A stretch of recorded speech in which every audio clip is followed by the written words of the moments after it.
Tonight on 12 News, a chicken debate comes home to roost. What Brooklyn Park decides to do about an issue that has neighbors squawking. Then, help for a common New Year's resolution. See how technology is helping smokers kick the habit. But first, there will be differences, but bottom line is we're going to work hard to get the job done. the top challenges Minnesota lawmakers face in a new session. 12 News starts right now. Jobs, economy, and a $1 billion state deficit. Local lawmakers say those are their first priorities in the 2013 legislative session. Thanks for joining us, everyone. I'm Mike Johnson. And I'm Alexandra Renslow. With Democrats now in control of the House, the Senate, and governor's office, Republicans are hoping their voices will be heard. Renee Bonneau spoke with local lawmakers about their goals for the year, and she joins us now with more. Alex and Mike, one of the biggest challenges lawmakers will face is teamwork. Can they work together to grow jobs, improve the state's economy, and find a solution to a projected $1.1 billion shortfall? 2, 3. Freshman Senator John Hoffman says the excitement of his first day on the Senate floor is shadowed by the pressure to get down to business. Knowing that we have a $1.1 billion deficit that we have to fix, not only on top of that $1.1 billion we have to pay back the schools, our priority is going to get to work fixing that budget right away. For the most part, both parties agree on the key issues, but already it's clear they'll likely differ on how to solve them. I'm hopeful that there will be a variety of options there, whether it's a more progressive income taxation or things like a tobacco tax. Maybe that's something I've worked in that area. That's something that I care about. Hopefully we can arrive at some sort of mutual agreement that'll have bipartisan support. Economically, I think the state is in pretty fair shape, but there are also goals of the other party that want to move the state in a different direction. They're talking of increases gas taxes and income taxes and services that they think have been neglected. So there's going to be lots of room for debate. There'll be lots of difference of opinion, as there always is. With Democrats now in complete control at the Capitol, many Republicans hope they're not cut out of the conversation. I'm hoping that they don't take this as, winner takes all approach and don't consult with us, because we had 45% of the citizens of Minnesota voted for Republicans and voted for what our plan and our vision is, and hopefully they understand that and consult with us. I asked all four lawmakers about how prominent they believe hot-button topics such as gun control and legalizing same-sex marriage will be in this session. Half told me the legislature needs to stay focused on the issues that matter most, which is the state's finances and economic health. Mike and Alex, the other half, fully expect those issues to come up, especially on the heels of the defeat of the same-sex marriage amendment and on the recent shootings in Connecticut and in other states, too. We'll see how well they can get along. Yeah. Right. All right. Thanks a lot, Renee. Now to a local issue that's popping up in cities from Golden Valley to Brooklyn Park. Should residents be allowed to raise chickens? It's all part of a fresh, locally grown food movement, and this week Brooklyn Park weighed in on the issue. If you want to pique the interest of your neighbor, just start talking about raising chickens in the backyard, in the middle of the city. Why is it necessary to have chickens within the city limits? Why didn't these people move to the country? Some will squawk, others will support. I think it can be viewed as a leader of sustainability and the local food movement. Urban chickens and their fresh eggs have backyard permission in cities like Robbinsdale, New Hope, and Maple Grove. In Brooklyn Park, there will be neighbor problems. Not everybody's going to be happy and friendly when that chicken jumps over the fence. The issue of backyard chickens brought up questions from cleanliness to keeping up with code enforcement. I just see the difficulty in keeping the chicken runs and the chicken coops clean. You keep the chicken runs clean by using a rake. It's really quite simple. Chickens are not difficult. The animals may not be difficult, but the issue isn't clear-cut. Councilmember Bob Maida has seen chickens bring a neighborhood together. I have a son in Colorado Springs who has chickens in his house. In the city, he has 11 of them. It's actually created a greater sense of camaraderie in the neighborhood having those chickens. Maida's voice of support was one of the lone ones, though. 4 no's, 2 yeses. Motion does not pass then. The Brooklyn Park Council ultimately voted to keep chickens out of this city. Councilmember Elizabeth Knight was the other vote of support, saying some residents are already raising chickens regardless, and having an ordinance to allow it would provide code enforcement with more direction. Meanwhile, the Brooklyn Park City Council had to dig deep into past history to make a decision about whether to grant MGM an off-sale liquor license. The city currently allows 19 liquor licenses based on its population. But back in 2005, there was concern about an oversaturation of liquor stores south of 93rd Avenue. On Monday night, the current city council voted to honor the intent of the 2005 council by agreeing to a 12 liquor store limit south of 93rd Avenue. Based on the number of emails I got, which was getting close to the garbage haulers, and phone calls, wasn't quite to the garbage haulers, but it was there. The residents, all but one, said no to another liquor store. The city agreed to have more discussion about available liquor licenses at its January 22nd meeting. In the meantime, it appears unlikely that MGM will receive a liquor license for an empty storefront at a retail center next to Festival Foods, which is south of 93rd Avenue. Slabs of concrete and piles of rocks, that's all that exists at a site Surly Brewing is eyeing for its destination brewery. That site is located near the U of M campus in Minneapolis and within walking distance of the Central Corridor light rail line that's under construction. The Brooklyn Center-based Surly would need more than $2 million to clean up the site, which is currently polluted. The Hennepin County Board is expected to vote in 2 weeks on whether to give Surly nearly $500,000 in cleanup funding. Surly wants to build a $20 million facility that would include a restaurant, beer garden, and event center. A 3-alarm fire in Brooklyn Center apparently started with a malfunctioning portable heater. It happened late Friday in the 7200 block of Perry Court East. A resident got out safely, but her townhome sustained up to $80,000 worth of interior damage. Fire officials say the heater was in the basement plugged into an extension cord. The power cord and the heating element were both melted, and they warn against ever plugging a space heater into an extension cord.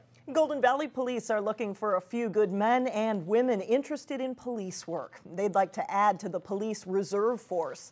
Reserve officers come from all walks of life. Some are young and interested in police work as a career. Others are retired. Last year, they donated 700 hours of their time. They can be called out on disasters to help patrol neighborhoods after a major storm, or working on events like the parades or the Walk for Animals and other jobs that free up sworn police officers, and it's all unpaid. Some do it because they want to get into law enforcement. Either they're a law enforcement student or they're done with law enforcement school but haven't gotten hired, and so they come to a police department and donate their time, so to speak, and they learn the ins and outs of a lot of things about police work that you couldn't learn otherwise. It could give them a leg up, too, when it comes to landing a paid job. You do have to be at least 20 years old, pass a background check, and attend a training course. Could it be the key to kicking the habit? See how technology is giving smokers extra motivation to quit. Then later in sports, a big turnaround this year for Brooklyn Center's boys basketball team. But first, it's a look at your AccuWeather forecast.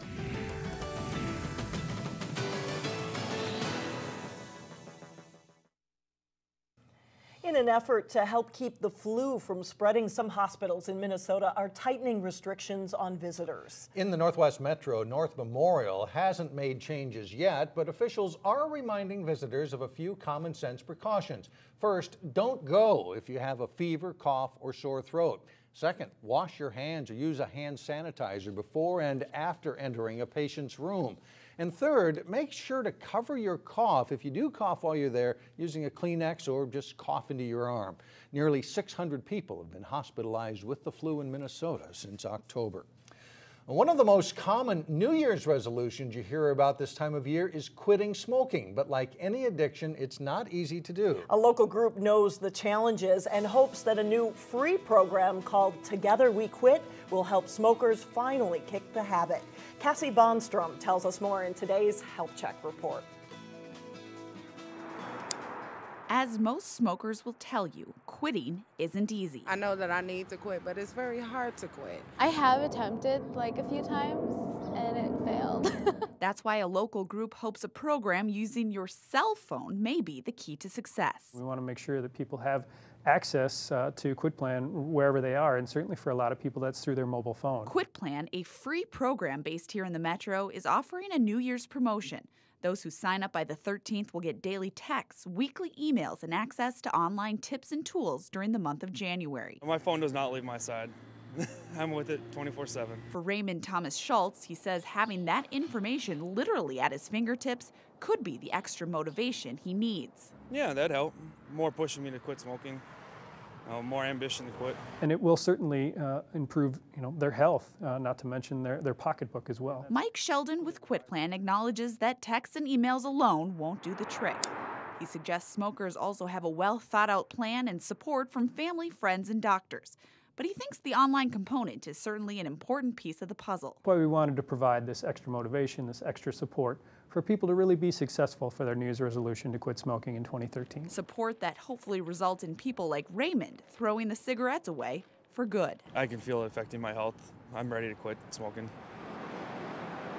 If you'd like more information about the Together We Quit promotion or any of the QuitPlan services, you can find a link at our website, 12.tv. Remember, the deadline to register is January 13th.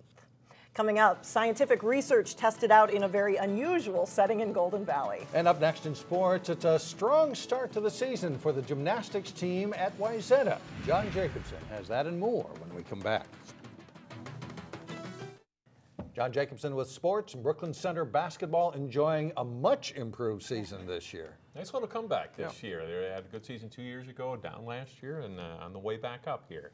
Much like another local sports team that wears purple, the Brooklyn Center boys basketball team is taking a big step forward this season. Here's Jay Wilcox with more on the Centaurs. The Centaurs qualify as a pleasant surprise, even to them. They started 0-8 last season and won 6 games total. They enter Tuesday night with a 6-2 mark this season. We shocked our crowd because a lot of people think BC was going to be bad this year. We're supposed to be last in the conference, but we're proving them wrong this year. We knew this was coming sooner or later because we've been together since like 8th grade. And we just knew sooner or later it was going to get to this point, and I'm just happy to see our team doing this good this early in the season. And BC's losses weren't exactly to weak teams. Park Center and De La Salle, 2 #1 ranked squads, beat them. They learned from those games. It really set the bar on where we want to be as a team and, what it's going to take to get there. You play the #1 team in 4A, you learn a lot from that. And then also playing the #1 team in 3A, you're going to learn a lot more in those games, especially playing in both of their houses. Park Center game, they were very good. First game, that was probably the biggest crowd we played in front of. And same with De La Salle, we both played them in their home opener, so it was a good experience. We learned a lot from it. The Centaurs are coming off a holiday tournament title at Trinity, which was a fun way to spend some of their holiday break. And then it's just the time of being together and building that camaraderie and, and then of course when you get things going, winning solves everything, so once you're able to get that winning going and then everybody's liking each other, loving each other, you can't beat it. The early taste of winning has the Centaurs wanting more. Jay Wilcox, 12 Sports. The Centaurs are hosting Minnehaha Academy tonight, Tuesday. They play Duluth East Saturday. It's been a pretty good start to the season for Wayzata's gymnastics team. The Trojans are coming off a second-place finish in the MGGOA meet in Roseville Saturday. They are 3-0 in dual meets with wins over Eden Prairie, Minnetonka, and Lakeville North. The season's going well. We're doing great this year. I'm so happy how we are doing, and we've been training so hard for it, and it's just been amazing how well we've been doing, and I hope we can keep it up. We are, we're getting about a point better every meet, and so we're heading in the direction that we should be going. So right now, mid-season, I like where we're at. A strong group of younger gymnasts, many with club experience, have helped the Trojans' success. Former assistant Carly Jackson is Wayzata's new head coach. They talked about the strongest events for the team and what needs work. I'd say bars probably our weakest event right now. Vault or beam is probably our strongest. Bars could use some improvement though, yeah. Probably beam and floor. I think we're really strong on beam and have solid routines. The Trojans host Breck Thursday night at Central Middle School.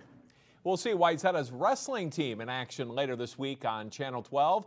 On this week's Sports Jam show, Jay Wilcox profiles Trojan senior Weston Droegemueller, who's learned a lot from his father Dave, a Wayzata assistant, and other family members. There's no doubt Weston's gotten some good coaching. Check out his living room wrestling skills when he was not quite 3 years old in a story we did back in 1998. Having Dave around so much is great. Yeah, it's positive for sure. I mean, he can help me at home, he can help me in practice, and I mean, I see him everywhere at school. He's a teacher, and I mean, yeah, it's good to have him in the room. He's one of the best wrestlers in Minnesota back in the day, and it's really nice to have him, kind of his different style, and then Hartung's different style, and I can kind of pick and choose what I like and kind of take it as mine. And learning from his grandpa Ken before he passed away in 2007 was big too.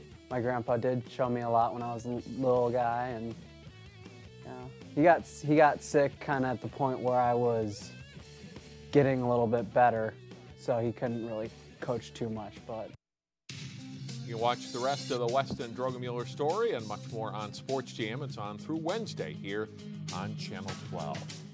Great story. He's having a terrific season. You just see those kids grow up, don't you? Yeah, we do. I remember that story when he was 3. Yeah. That's great. Thanks, John. Well, still ahead, the unique way U of M scientists are testing out some theories. And the unlikely combination when we come back. And finally, here's an abstract idea. Have scientists and dancers work together to test out scientific theory? It's something called body storming. At first glance, this dance class at Perpich looks like chaos. But imagine these dancers as molecules running into each other as they move about inside the human body. U of M professors in biomedical engineering and dance have been working on the integration of the two for 2 years now. For example, researchers are using the partnership to help understand what happens to cancer cells when they migrate. And sometimes they say this actually works better than computer modeling. Sometimes when we develop the models, computer models, we do computer simulations, they're hard to really understand because the models themselves are complex. So by acting them out or dancing them out, we actually get a better handle on our own hypotheses. Researchers admit it's very different than anything they've done before in scientific research. And for high school kids at Perpich, it's a way to combine science and art in a whole new form. They say it could lead to curriculum that other schools around the state may pick up on. Very different stuff. That's it for now. Thanks for joining us, everyone. We'll see you back here Wednesday at 4.